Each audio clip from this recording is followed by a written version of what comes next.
Ben ritrovati a tutti voi in una nuova puntata di Sguardi sul Veneto, il nostro ciclo di trasmissioni dedicato al patrimonio culturale della nostra regione, e oggi questa è una puntata veramente speciale perché la vogliamo dedicare al teatro e a una istituzione portante della cultura appunto veneta, il Teatro Stabile del Veneto, che comprende sia il Teatro Goldoni di Venezia, dove ci troviamo in questo momento, e il Teatro Verdi di Padova, e che festeggia i suoi primi 20 anni in compagnia della presidente del Teatro Stabile del Veneto, Laura Barbiani, che intanto saluto. Grazie per essere qui con noi. Grazie a voi.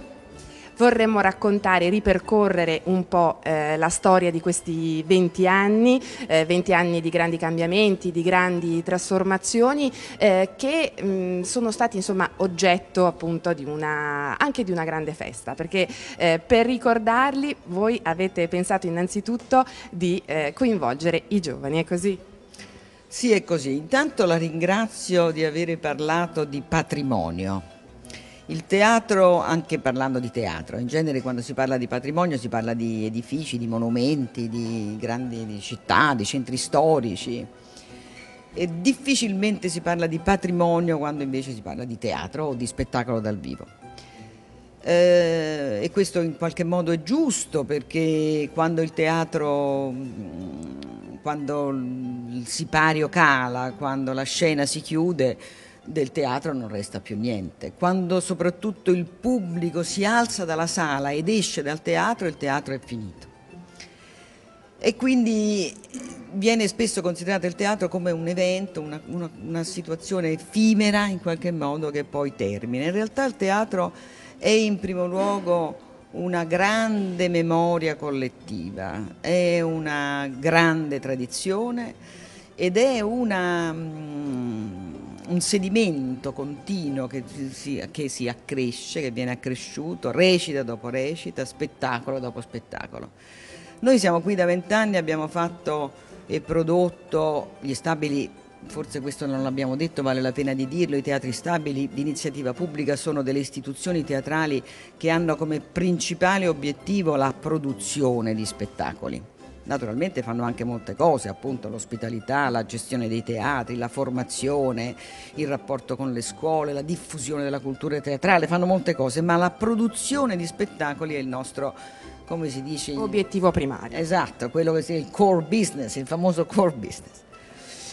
E quindi in questi anni noi abbiamo prodotto 81 spettacoli, di cui andiamo molto fieri, ed è stata una decisione quella di ricordarli in questa piccolissima mostra. Ci siamo quasi imbarazzati a chiamarla mostra, perché non ci sono né Tiziano né Tintoretto esposti, ci sono solo segni della memoria che sono le locandine degli spettacoli e delle foto. C'è un catalogo che ricorda e attraversa questi 20 anni. Si parte dal 92 e la prima locandina è quella dell'Avaro, con Giulio Bosetti. Esatto, con Giulio Bosetti. Giulio Bosetti è stato il primo direttore dello Stabile del Veneto, poi è venuto un secondo direttore che ha stato solo Bosetti è stato direttore per 5 anni, poi è venuto Carbonoli che è stato direttore per 2 anni, poi è stata la volta di Luca De Fusco che è stato direttore dello Stabile per 10 anni,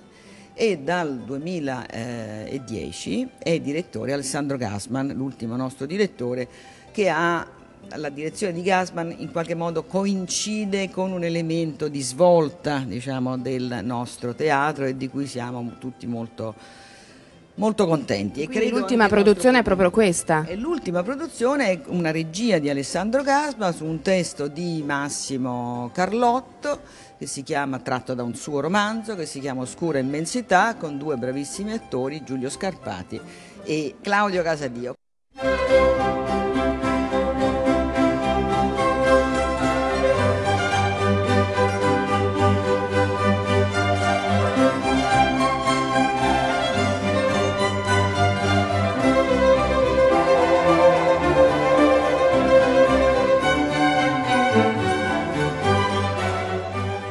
Gli attori, tra l'altro, abbiamo dedicato praticamente il nostro catalogo. I grandi attori dello Stabile, ne vogliamo ricordare qualcuno? Quanti hanno calcato queste scene? Un numero tantissimi. e però quando si parla di attori nelle produzioni dello Stabile si parla subito di Mastroianni. Mastroianni ha fatto con noi un testo di drammaturgia contemporanea che si chiamava Le ultime lune, con la regia di Bosetti. È stato uno spettacolo indimenticabile, anzi epocale, l'ultimo spettacolo di Mastroianni a teatro ma anche al cinema, perché Mastroianni interruppe le repliche delle ultime lune qualche mese prima per la malattia, a causa della malattia, e quindi poco prima di lasciarci. Questo spettacolo è per noi non solo un orgoglio, diciamo, dello Stabile, ma è soprattutto un ricordo indimenticabile di cui andiamo molto fieri. Ma ecco, poi... sono 81 produzioni, Presidente, quindi veramente tantissime serate, ovviamente, perché ovviamente ci sono le repliche. C'è 81 produzioni, diciamo una media di 100 repliche a spettacolo, insomma ci avviciniamo alle 10.000 alzate di sipario solamente per le nostre produzioni. Ecco, quello che volevo dire è proprio questo, queste serate che ci hanno accompagnato nel corso appunto degli ultimi 20 anni hanno un po' rispecchiato anche i nostri cambiamenti culturali, sociali. Il teatro ha accompagnato noi spettatori attraverso così una fase storica ma anche emotiva, culturale. Guardi, io dico sempre che il teatro senza pubblico non esiste. Non è che dice è qualcosa di meno, semplicemente non esiste. Quindi il teatro, anno dopo anno, nel corso di questi 2 millenni e passa, è sempre stato il pubblico che lo vedeva. Quindi ovviamente il pubblico si modifica, le generazioni si susseguono, tutto cambia naturalmente.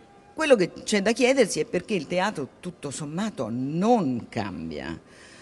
Il teatro è un linguaggio e un'arte che è restata uguale a se stessa molto più di quanto non sia accaduto per altri linguaggi artistici, la pittura, la scultura, eccetera. Il teatro è un qualche cosa di perché è sempre un elemento che insieme all'artista poi c'è anche il pubblico. Questa relazione fra spettacolo, artista e pubblico è la relazione che fa vivere il teatro e che lo rende vivo giorno dopo giorno. E ricordiamo che proprio in questo momento, mentre parliamo, c'è un grandissimo del teatro italiano, Ugo Pagliai, che è in scena al Goldoni appunto con Star Wars, uno spettacolo di Vitaliano Trevisan che sta provando.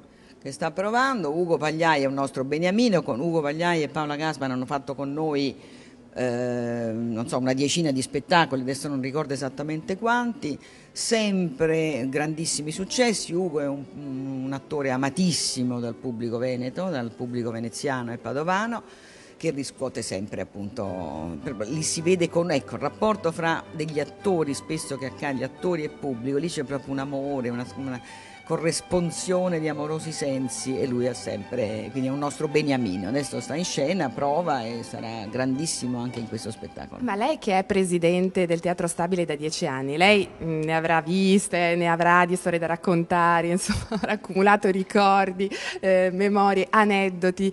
Io per esempio ne ho appena sentito uno che riguarda proprio la prima di Giulio Bosetti, no? Che doveva portare il malato immaginario. Sì, non era l'avaro, ma era il malato immaginario. E alla prima del malato immaginario Giulio era malato, davvero, e quindi non poteva recitare. Quindi anche il fatto di dire che non andavamo in scena era perché lui era malato, che c'era sempre questo gioco gli aneddoti sono moltissimi, cioè sono tutti gli aneddoti. Voi dite in televisione, voi dite il bello della diretta, ecco, noi siamo sempre in diretta, lo spettacolo dal vivo è diretta per definizione.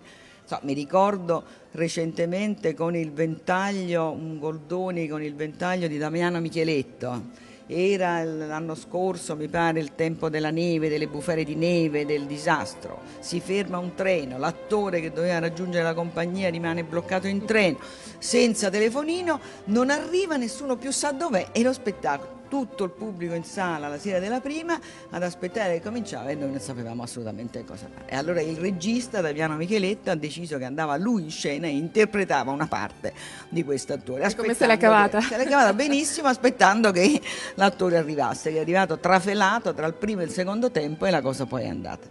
Gli attori di teatro sono in questo magnifici, cioè riescono a superare i problemi in scena sempre, un buco di memoria di un collega di lavoro, qualunque problema si supera, the show must go on, no? E quindi questo succede sempre da noi. Molti di questi poi sono stati prestati anche al cinema, al grande schermo. Sono prestati al cinema oppure vengono anche da esperienze cinematografiche. Il rapporto, diciamo che prima era più comune che gli attori di teatro finissero poi in televisione o al cinema. Adesso diciamo il rapporto è più frequente che ci sia un giro, diciamo, dall'uno all'altro, dall'altro all'uno. Ma lei prima mi stava dicendo di questa festa che abbiamo fatto. Sì, perché sono tantissime le cose in 20 anni, insomma, sono tante da raccontare. Allora, noi siamo dietro di noi, immagino che si vedano queste foto. Certo. Noi abbiamo deciso di festeggiare i nostri 20 anni, è proprio stata una decisione quasi declaratoria, una specie di impegno dello stabile verso il futuro. Abbiamo cominciato a luglio facendo una grandissima festa che adesso non abbiamo il tempo di raccontare, credo, con i ragazzi delle scuole superiori delle province di Padova e Venezia. Abbiamo preso una scena, la scena di Romeo e Giulietta. Abbiamo detto loro di reinterpretarla, reinventarla come volevano, con la più totale libertà, quindi è stato un omaggio alla creatività giovanile.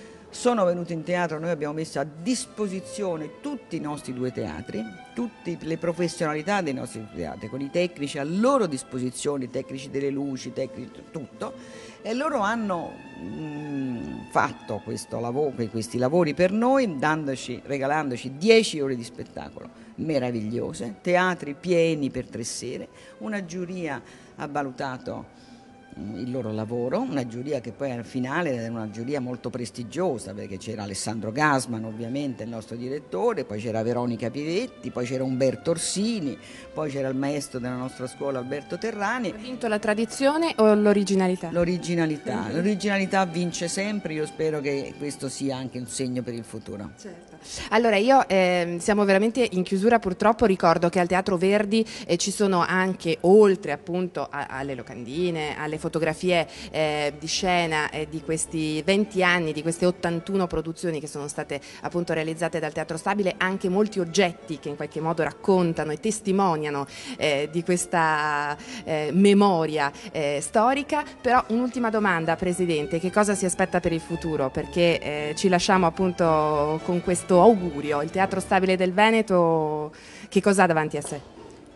Il Teatro Stabile del Veneto deve guardare al futuro e quindi questa storia della festa dei ragazzi significa esattamente questo. Noi per questo abbiamo festeggiato i 20 anni portando in scena i ragazzi, perché il teatro naturalmente rappresenta e interloquisce col presente, ma il presente è continuamente mutevole. Quindi si chiede agli artisti, ai registi, agli attori, ai produttori, quindi a noi di guardare avanti, di sapere interloquire con le modifiche della società e dei tempi appunto che ci accompagnano. Se questo il teatro fa, il teatro non perde pubblico. Lei prima mi chiedeva, ha perso pubblico il teatro in questi anni, la crisi morde anche i botteghini dei teatri, naturalmente sì, la crisi è un qualche cosa che tocca tutti, ma come è scritto da tutte le parti, il teatro molto meno che altrove. Noi abbiamo perso molti meno biglietti di quanto abbia perso il cinema, abbia perso la danza,